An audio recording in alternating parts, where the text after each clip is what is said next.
Bonjour tout le monde, on va répondre aux deux questions précédentes. La première question c'était devant un patient qui présente une hémiplégie droite et une aphasie et un scanner cérébral initial normal, ça veut dire quoi? Tout court, ça veut dire que c'est un accident vasculaire cérébral ischémique, soit transitoire, c'est la symptomatologie disparaître en moins d'une heure, veut dire l'hémiplégie et l'aphasie n'est plus là après une heure, veut dire le patient récupère toutes ses fonctions normales, ou bien elle va durer dans le temps, ou bien dépasse de une heure, et ça s'appelle un accident vasculaire cérébral ischémique constitué. D'accord? Et devant une symptomatologie pareille, veut dire une hémiplégie droite, ou bien une aphasie, ou bien une paralysie faciale, en général, on fait un scanner cérébral. Pourquoi on fait un scanner cérébral? Pas pour montrer l'accident ou bien pour diagnostiquer l'accident vasculaire cérébral ischémique, non, pour éliminer un accident vasculaire cérébral hémorragique et une éventuelle indication chirurgicale ultérieure. D'accord?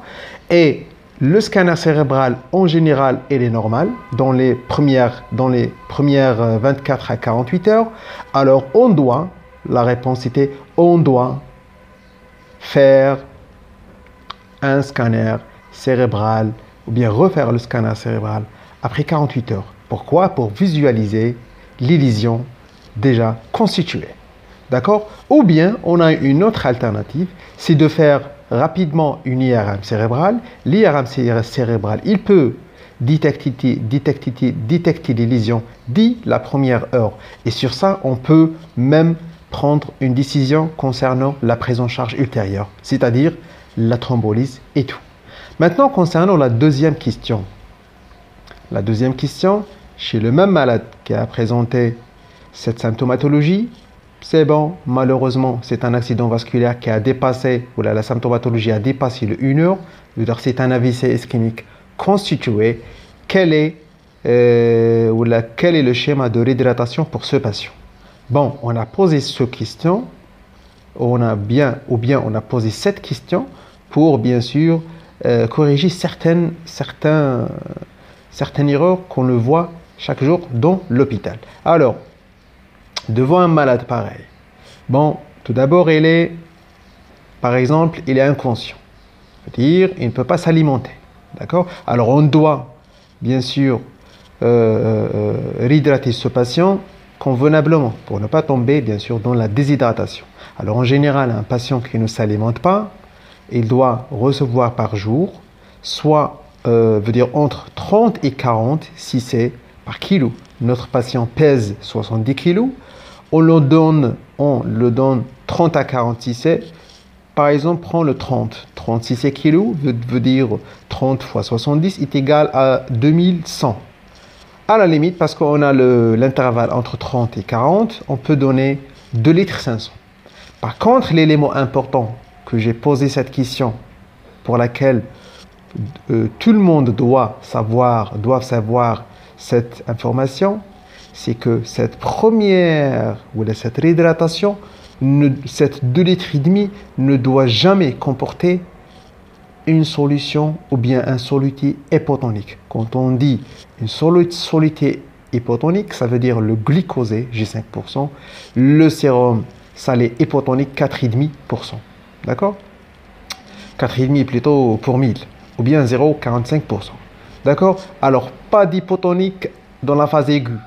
D'accord? Aujourd'hui, dans les 3 jours, dans les 3 premiers jours, voire les 4e jours, voire des fois plus, en fonction des lésions sur le scanner, on ne peut pas donner des solutés hypotoniques. Parmi ces solutés, le G5. Alors, ne donnez jamais sur votre fiche thérapeutique le G5, ou bien ne donnez jamais le patient le G5 parce qu'il présente un AVC ischémique. Pourquoi la réponse? Parce que les lésions qui sont pas visibles sur le scanner initial, bien sûr, peut-être sont des lésions étendues. Et quand on dit une lésion cérébrale étendue, veut dire derrière le patient, il va développer probablement dans l'évolution, et je dis bien probablement, pas forcément, un œdème cérébral secondaire à cette lésion étendue. Si on utilise, là, on perfuse le patient avec le G5%, ça va aggraver l'œdème cérébral, d'accord?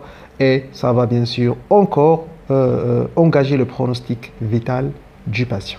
Alors, si vous posez la question, si le malade il est diabétique, il suffit juste de contrôler votre glycémie, ou bien contrôler la glycémie de votre malade s'il est diabétique. Et s'il le faut, s'il fait une hypoglycémie, il suffit alors de donner des bolus de G10 ou bien de G30. D'accord? Comme ça, on peut éviter la perfusion d'une solution hypotonique et surtout une bonne quantité de solution hypotonique. Alors, les 2,5 litres doit être 2,5 litres de sérum salé physiologique. D'accord?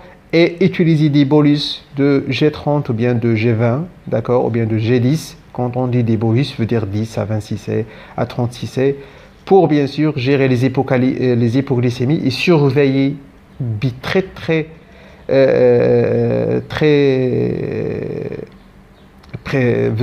manière très précise la glycémie de votre malade, parce que c'est un axos, veut dire si on ne contrôle pas la glycémie du patient qui doit rester toujours inférieur à 1,8 g, d'accord, par litre chez un AVC dans ses premiers jours, ça peut aggraver le pronostic vital. Alors, on prend bien sûr, je profite de l'occasion pour vous rappeler des axos.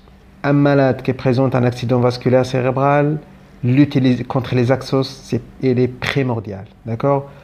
Veut dire le patient ne doit pas présenter des chiffres tensionnels très élevés ou très basses, une glycémie dans les normes, veut dire quand on dit dans les normes, veut dire inférieur à 1,8, pas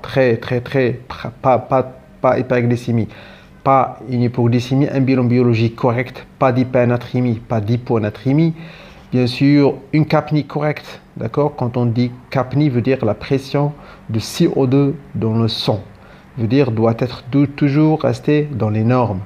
Et dernièrement, le patient doit garder toujours une température normale. Veut dire s'il fait de la température, tu dois bien sûr le donner du pervalgan. S'il fait une hypothermie, tu dois le réchauffer. Veut dire éviter l'hypothermie et l'hyperthermie. Pourquoi? Parce que tous ces paramètres qui s'appellent les axos, ça peut, si on les corrige pas, ça peut aggraver le pronostic vital du patient. Et pratiquement, les axos ou bien l'utilité des axos, il présente 80% du traitement du patient qui présente un AVC. Il reste bien sûr les 10% du traitement et le reste. D'accord? Est-ce que c'est clair? Si vous avez des questions, n'hésitez jamais, on est toujours à votre disposition.